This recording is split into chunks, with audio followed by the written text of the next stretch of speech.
So in just 6 months, we've welcomed incredible guests on Beauty Talent Talk, where we've been able to feature executive coaches that can talk about real-time struggles that candidates are having when it comes to resume representation, coaching necessary to have a personal brand and really stand out in today's employment market, to beauty executives that can speak to an employee-first culture, how to become a board member, how to really stay innovative in today's evolving industry.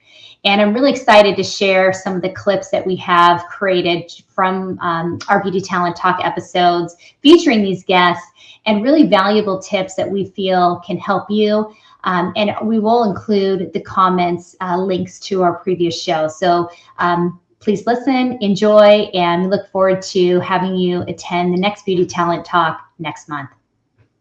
I think it's just full circle to that strategic approach again. And one of the things I would reiterate is that you can build a strategic presentation of yourself for yourself. And it doesn't mean that you would present that PowerPoint to someone. But if you think about what you do all day at work, whatever you work on, whether you do digital strategy, whether you do creative strategy, you do marketing strategy, but you always have an objective and a mission behind what you do. You have a point of difference or advantages of what makes something stand out. And you put together something in a very clear, concise way, and then you put your marketing plan together. So your marketing plan is the networking. Once you have the story, and I say the unique point of difference of you is it can be 3 strategic pillars of you. How would you break down your experience, not just in the places that you work, but into buckets of skills and expertise of what you bring to the table. So you have your connecting moment, your mission behind why you do this kind of work. You have your unique story and the 3 pillars of you. You've got your nutshell, clear, concise communication. And then once you have that, networking is your marketing plan of how you're going to get your message out there. So I think a lot of what we talked about today comes back to tips on putting together that strategic approach. Yeah, I think you create your destiny, like create these opportunities. Don't wait for it to be created for you. So, be thinking, own your destiny and really take the lead in your career and make it happen. So, I think that would be my advice. Yeah. Great advice. Yeah, I think so I think I think the first thing is self-reflection, right? It starts with you as the leader.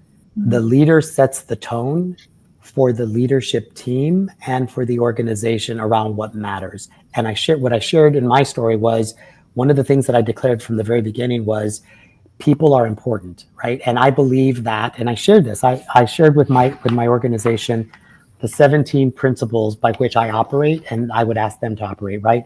But I said to people very upfront, I believe that everybody wants to do a good job, and I also believe that everybody wants to feel valued and be in a role that they believe they're adding value. That's a very different dynamic than I'm looking for the problem children and I'm looking for something that isn't working. So it starts with what's your mindset, and are you comfortable in declaring it to the organization?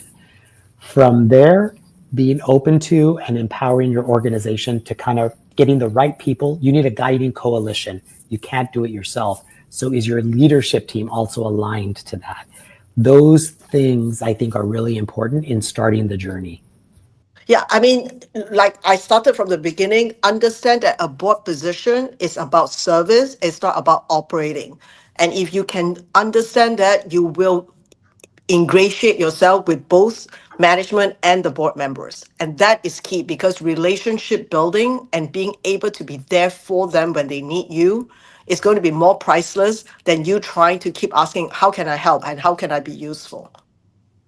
Excellent. And when you say that serving with the expertise, but also, as you mentioned, Julie, being available. If you're going to commit to that, being available, and sometimes taking the time on the weekend to make sure that you're prepared for these board members, that you're not reading that deck the day of, but understanding where the challenges, the strategies are, and where you can add value. I mean, I think ultimately, I would summarize it is that you need to add value in order to continue to be successful as a board member.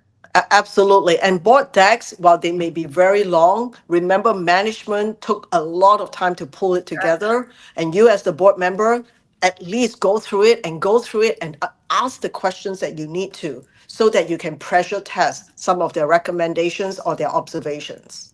Okay, so the two most important spots on your LinkedIn profile is your photo.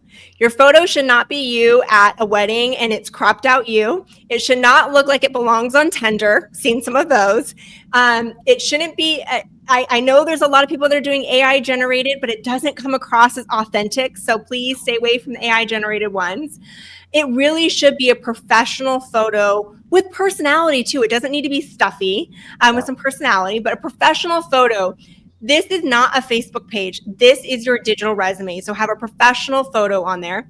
Then the second spot is your headline. Your headline, you can have up to 220 characters.